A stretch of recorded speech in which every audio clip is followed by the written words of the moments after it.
Deccan today کی اردو نشریات خبر نامے میں ایک بار پھر آپ کا خیر مقدم ہے۔ ناظرین، دکن ٹوڈے کی جانب سے دو پروگرامز دیے جاتے ہیں، ایک خبریں منظر پس منظر اور ساتھ ہی ساتھ اردو خبر نامہ۔ ہم آپ کی گراں قدر رائے کے منتظر ہیں۔ کمنٹس میں آپ اپنی گراں قدر رائے بھیجنا نہ بھولیں، ساتھ ہی ساتھ آپ ہمارے اس چینل کو سبسکرائب کرنا بھی نہ بھولیں۔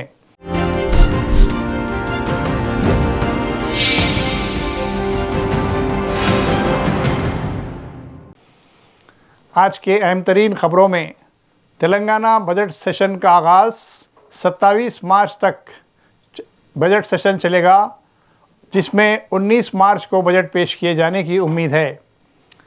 اس ضمن میں بجٹ کے بعد دیگر کارروائیوں کو انجام دیا جائے گا۔ دونوں شہروں میں بڑھتے ہوئے جرائم پر پولیس پوری طرح قابو پانے کی کوشش کر رہی ہے۔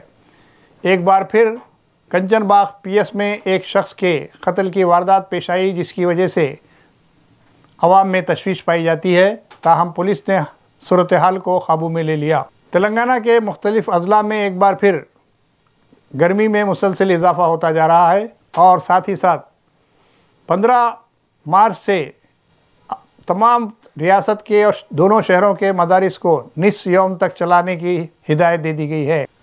تامل ناڈو کے چیف منسٹر اسٹالن کی جانب سے شروع کی گئی تحریک ہندی کو مسلط نہ کیے جانے کو ایک بار پھر کرناٹک کے وزیر اعلیٰ سدھارمیہ کی تائید و حمایت حاصل ہو گئی ہے۔ اسٹالن کی جانب سے جنوبی ہند کی ریاستوں کے چیف منسٹروں اور سیاسی جماعتوں کو اعتماد میں لینے کی کوششوں کا آغاز ہو چکا ہے۔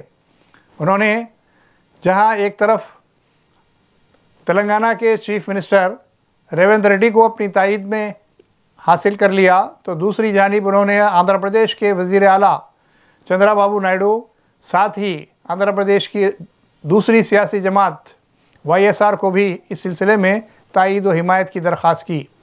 ساتھ ہی انہوں نے اس سلسلے میں دیگر ریاستوں کے وزرائے اعلیٰ سے ربط پیدا کرتے ہوئے کسی بھی طرح مرکز کی ایسی پالیسی کی مخالفت کرنے پر ساتھ دینے کا اشارہ دیا ہے کہ وہ لسانی بنیادوں پر ہندی کو مسلط کرنے کی کسی بھی کوشش کو کامیاب ہونے نہ دیں۔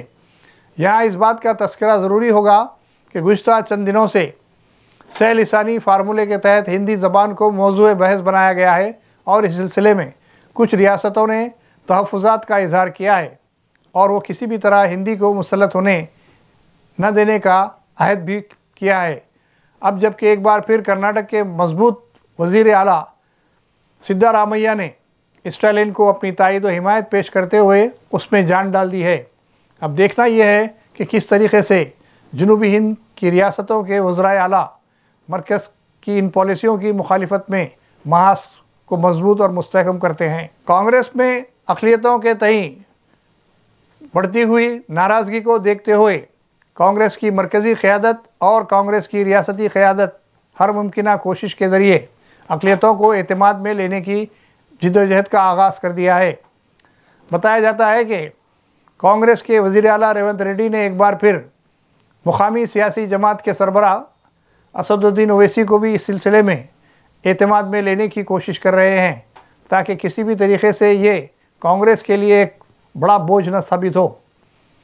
یہاں اس بات کا تذکرہ ضروری ہوگا کہ کونسل کے انتخابات میں کانگریس اقلیتی طبقات، خاص طور سے مسلمانوں میں کسی ایک نمائندے کو ٹکٹ نہ دیے جانے کے خلاف غم و غصے کی لہر پائی جاتی ہے، اور ایسے میں احتجاج کا سلسلہ جاری ہے۔ تاہم کانگریس سے وابستہ مسلم قائدین کی خاموشی بھی تعجب خیز نظر آتی ہے۔ حالانکہ کانگریس کی تائید و حمایت کرنے سے قبل ہی ان مسلم قائدین نے خواہش کی تھی کہ ساجھیداری کے مطابق انہیں بھی سیاسی حصہ داری میں تناسب دیا جائے، تاہم اس سلسلے میں کانگریس کو منصفانہ فیصلے سے روکا گیا، یا پھر دانستہ طور پر وہ اس طرح کی کوششیں کر رہے ہیں، یہ سوال اقلیتی حلقوں میں گشت کر رہا ہے۔ اب دیکھنا یہ ہے کہ ریونت ریڈی کس طریقے سے کانگریس میں موجود اقلیتی قائدین کو خوش کرنے میں کامیاب ثابت ہوں گے۔ اگرچہ کہ مرکزی قیادت اور ریاستی قیادت ایک بار پھر